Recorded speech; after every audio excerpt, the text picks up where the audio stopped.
Halo, perkenalkan nama saya Anissa Sajida Jasmine dengan NIM 2019-1050-1031.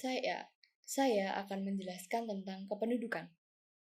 Ilmu kependudukan merupakan suatu alat untuk mempelajari perubahan-perubahan kependudukan dengan memanfaatkan data dan statistik kependudukan serta perhitungan-perhitungan secara matematis dan statistik dari data penduduk, terutama mengenai perubahan jumlah, persebaran, dan komposisi atau strukturnya. Perubahan-perubahan tersebut dipengaruhi oleh perubahan pada komponen-komponen utama perubahan penduduk, yaitu fertilitas, mortalitas, dan migrasi yang menyebabkan perubahan pada jumlah, struktur, dan persebaran penduduk. Ilmu kependudukan mempelajari struktur dan proses penduduk di suatu wilayah. Di dalam ilmu kependudukan ada hal yang dipelajari, yaitu angka-angka termasuk karakteristik penduduk seperti karakteristik sosial, ekonomi, termasuk etnik. Nah, karakteristik sosial antara lain meliputi status perkawinan, penduduk, tingkat pendidikan, derajat kesejahteraan, kesehatan, dan sebagainya. Karakteristik ekonomi antara lain meliputi status pekerjaan, lapangan pekerjaan, jenis pekerjaan, pendapatan, dan jam kerja, maupun sebagainya. Lalu ada karakteristik etnik, antara lain dapat menyangkut agama ataupun suku. Nah, selanjutnya ada ruang lingkup kependudukan. Yang pertama adalah analisis kependudukan. Analisis kependudukan menjelaskan tentang perubahan dan variasi penduduk dengan menggunakan teknik demografi tertentu. Lalu ada ruang lingkup ilmu kependudukan. Ilmu kependudukan menjelaskan tentang hubungan antara perubahan penduduk dengan variabel lain seperti perubahan kondisi sosial, ekonomi, politik, budaya, psikologi, dan geografi. Yang selanjutnya ada pengantar geografi penduduk. Konsep dasar.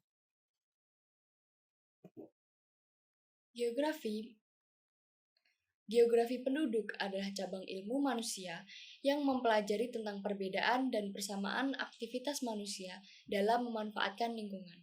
Geografi penduduk menggunakan 3 pendekatan dalam mengkaji fenomena kependudukan atau geosfer.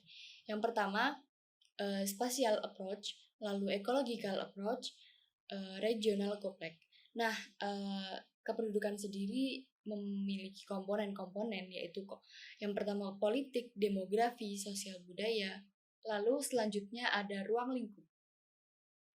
Nah, ruang lingkup geografi penduduk itu memiliki beberapa objek kajian geografi penduduk, yaitu yang pertama migrasi, lalu mobilitas penduduk, lalu komposisi penduduk, lalu pertumbuhan penduduk, selanjutnya distribusi penduduk, mortalitas, fertilitas, proyeksi penduduk, dan ketenaga kerjaan. Lalu selanjutnya terdapat kependudukan dalam geografi penduduk. Kependudukan dalam geografi penduduk merupakan salah satu objek kajian dalam geografi penduduk. Kependudukan sangat berkaitan dengan ruang, waktu, dan kekompleksan wilayah. Bertambahnya penduduk tentunya semakin bertambah juga fasilitas umum seperti kesehatan, pendidikan, perumahan, dan lainnya. Demografi, subkajian geografi penduduk. Demografi, subkajian geografi penduduk merupakan cabang ilmu yang mempelajari perihal kependudukan yang ada di dunia. Para ahli geografi penduduk atau demografi banyak menggunakan data-data sensus, survei, serta catatan kelahiran dan kematian untuk dibentuk menjadi angka-angka, rasio, serta statistik lainnya dan dianalisis dengan berdasarkan pada beberapa pendekatan geografi. Nah, beberapa sumber data dalam geografi penduduk, yaitu yang pertama sensus penduduk. Sensus penduduk merupakan penghitungan jumlah penduduk, ekonomi, dan sebagainya yang dilakukan oleh pemerintah dan dalam jangka waktu tertentu dilakukan secara serentak dan bersifat menyeluruh dalam suatu batas negara untuk kepentingan demografi negara yang bersangkutan. Pada sensus penduduk memiliki ruang lingkup mencakup seluruh wilayah geografis serta seluruh penduduk baik yang bertempat tinggal tetap maupun tidak tetap. Jenis-jenis sensus penduduk, yaitu yang pertama sensus de jure, merupakan pencacahan jiwa yang benar-benar tinggal di daerah tersebut berdasarkan KTP. Lalu yang kedua ada sensus de facto, merupakan pencacahan jiwa yang dilakukan kepada manusia yang saat pencacahan tersebut berada pada wilayah tersebut. Lalu ada metode sensus penduduk. Metode yang pertama adalah metode kanvasor. Yang pertama ada metode kanvaser. Pengisian data dengan cara petugas mendatangi rumah penduduk dan mengisi sesuai jawaban penduduk.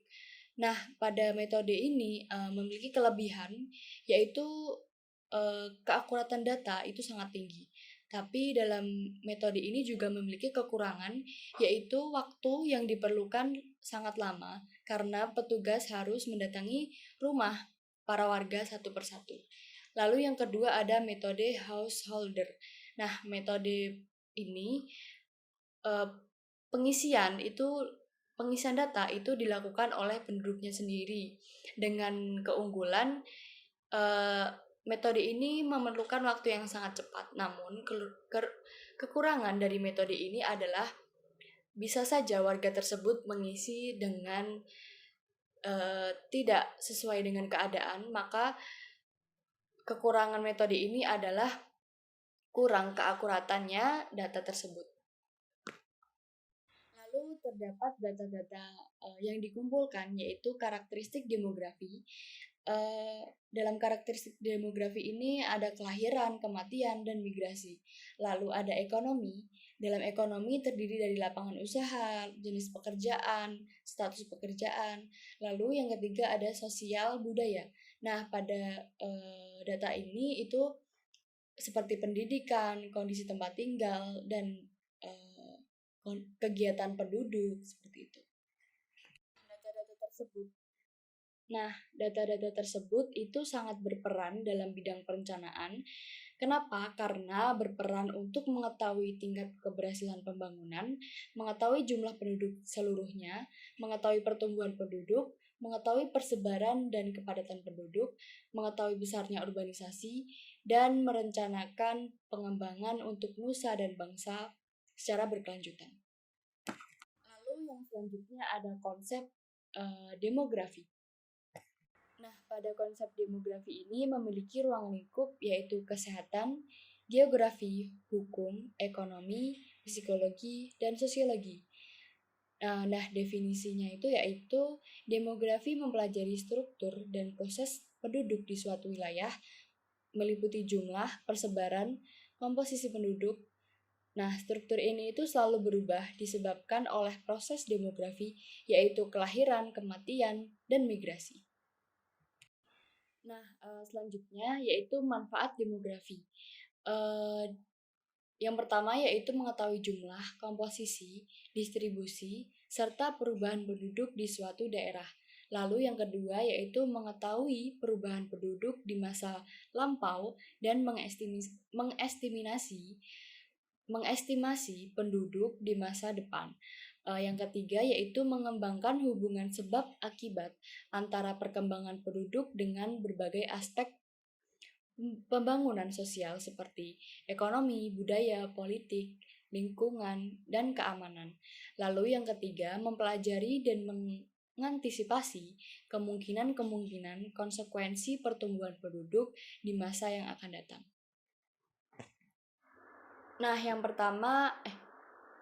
Selanjutnya membahas tentang teori-teori kependudukan. Yang pertama yaitu aliran Malthusian dan Neo-Malthusian.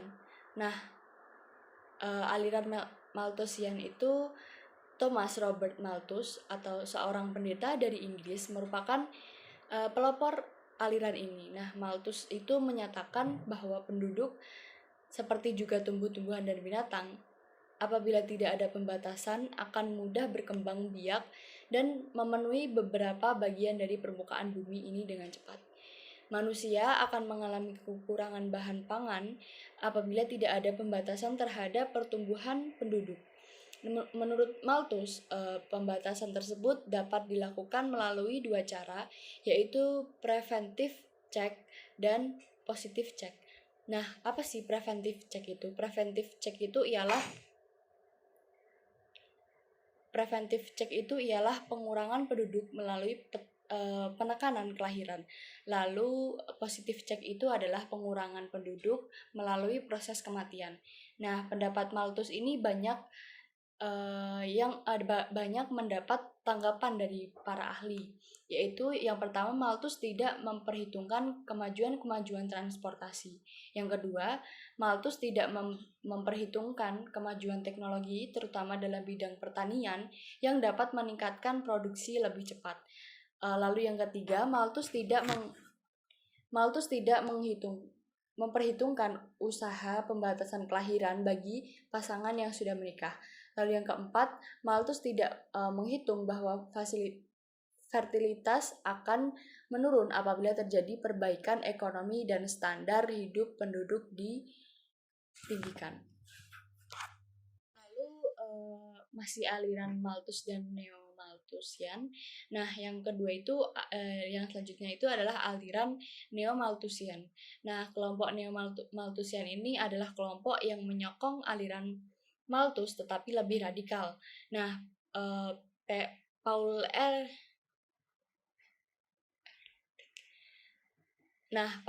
Ehrlich menggambarkan penduduk dan lingkungan yang ada di dunia ini dalam sebuah buku yang berjudul The Population Bomb. Nah, kemudian merevisinya menjadi The Population Explosion. Lalu merevisinya menjadi The Population Explosion. Nah, isi dari buku tersebut adalah yang pertama, dunia ini sudah terlalu banyak manusia. Lalu keadaan bahan makanan sangat terbatas. Lalu lingkungan mengalami kerusakan karena populasi manusia meningkat.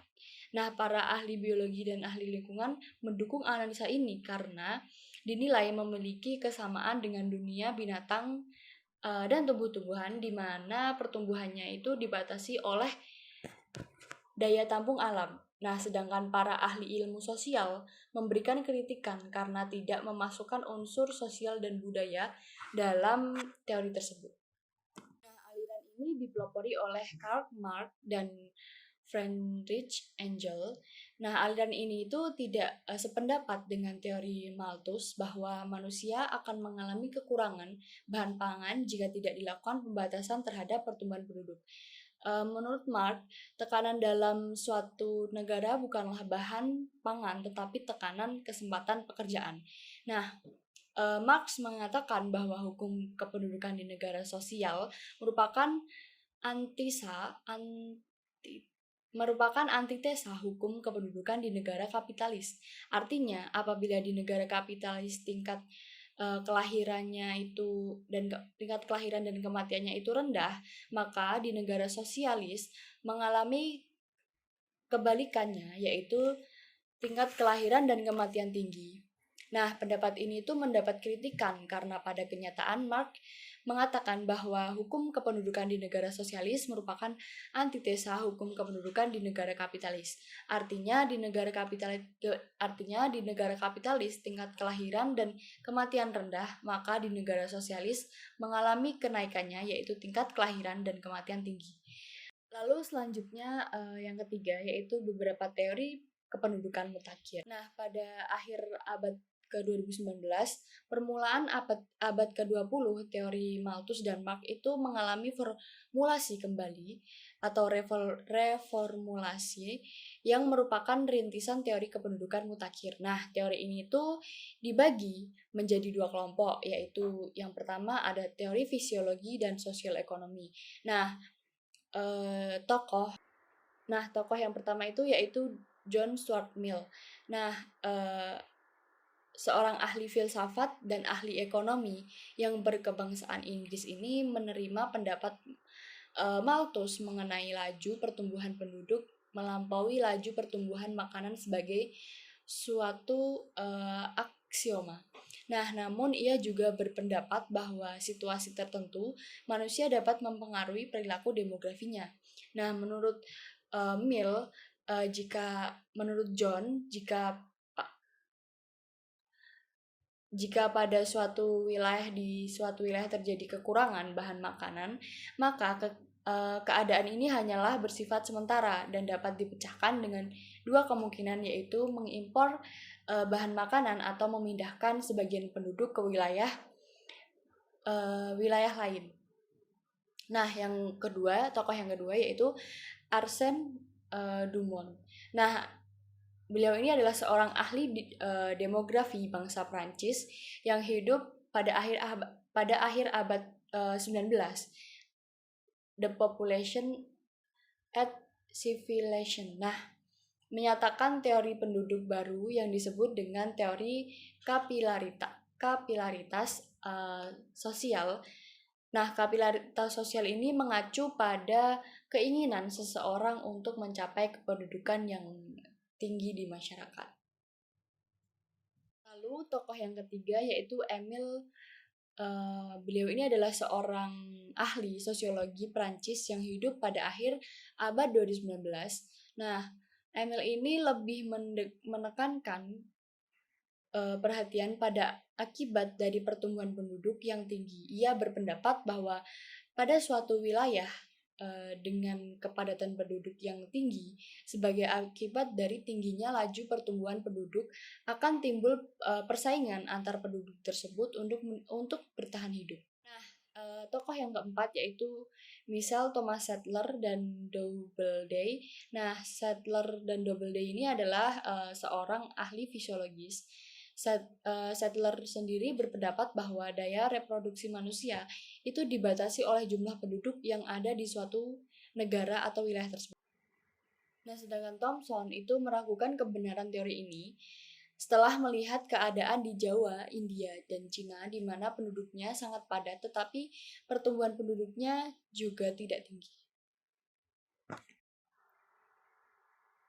Lalu selanjutnya ada teori teknologi. Nah, pandangan yang suram dan pesimis dari Malthus beserta penganut-penganutnya ditentang keras oleh kelompok teknologi. Nah, mereka beranggapan manusia dengan ilmu pengetahuannya mampu mereka beranggapan bahwa manusia dengan ilmu pengetahuannya mampu melipat gandakan produksi pertanian. Mereka mampu mengubah kembali barang-barang yang sudah dihabis pakai. Nah, sampai akhirnya dunia ketiga mengakhiri masa transisi demografinya. Nah, pada dasarnya kelompok Malthus dan kelompok teknologi itu mendapatkan kritikan dari kelompok ekonomi karena dua-duanya tidak memperhatikan masalah organisasi sosial yang di mana distribusi pendapatannya itu tidak merata. Orang-orang miskin yang kelaparan karena tidak meratanya distribusi pendapatan di negara-negara tersebut. Lalu kejadian seperti ini contohnya itu di Brasilia, di mana pendapatan nasional atau GNP itu tidak dinikmati oleh rakyat banyak. Nah, ini merupakan salah satu contoh ketimpangan organisasi sosial di suatu wilayah. Dapat disimpulkan perbedaan dari ketiga materi ini yaitu demografi dengan kependudukan. Nah, Philip Hauser dan Duncan mengatakan bahwa demografi merupakan analisis statistik terhadap jumlah distribusi, komposisi, serta komponen-komponen perubahannya, sedangkan studi kependudukan lebih mempersonalkan hubungan-hubungan antara variabel demografi dan variabel sistem lainnya. Lalu ada demografi dan geografi penduduk. Nah, perbedaan utamanya ada pada aspek kekurangan dalam kajian dan penelitian yang dilakukan. Nah, demografi umumnya itu yang digaji adalah proses serta karakteristik fisik yang ada di penduduk di suatu wilayah, sedangkan dalam geografi penduduk, kajian yang dilaksanakan itu berfokus pada aspek keruangan dari kependudukan tersebut. Nah, dalam geografi penduduk juga dikaji hubungan timbal balik yang terbentuk antara manusia dengan lingkungan sekitarnya. Lalu, tiga materi tersebut juga memiliki kesamaan, yaitu yang pertama, demografi dengan geografi penduduk. Nah, pertama mereka itu sama-sama menjelaskan mengenai fenomena kependudukan. Nah, selain itu mereka juga memanfaatkan data statistik dalam analisa-analisanya. Umumnya data-data ini bersifat data kuantitatif yang yang menjelaskannya fenomena tersebut dengan menggunakan angka-angka. Nah, lalu yang kedua ada demografi dan kependudukan. Nah, persamaan demografi dengan kependudukan ini adalah yang pertama, sama-sama mempelajari tentang kependudukan, lalu sama-sama mempelajari penduduk sebagai suatu sebagai suatu kumpulan, bukan mempelajari penduduk sebagai individu. Nah, lalu yang ketiga ada kependudukan dengan geografi penduduk. Nah, kedua ini tuh sangat berkaitan karena salah satu aspek geografi adalah aspek non-fisik yang di dalamnya itu terdapat faktor kependudukan. Sedangkan kependudukan merupakan ilmu yang mempelajari tentang penduduk. Nah, sekian dari penjelasan saya. Apabila ada salah kata, saya memohon maaf sebesar-besarnya. Terima kasih kepada yang sudah menonton.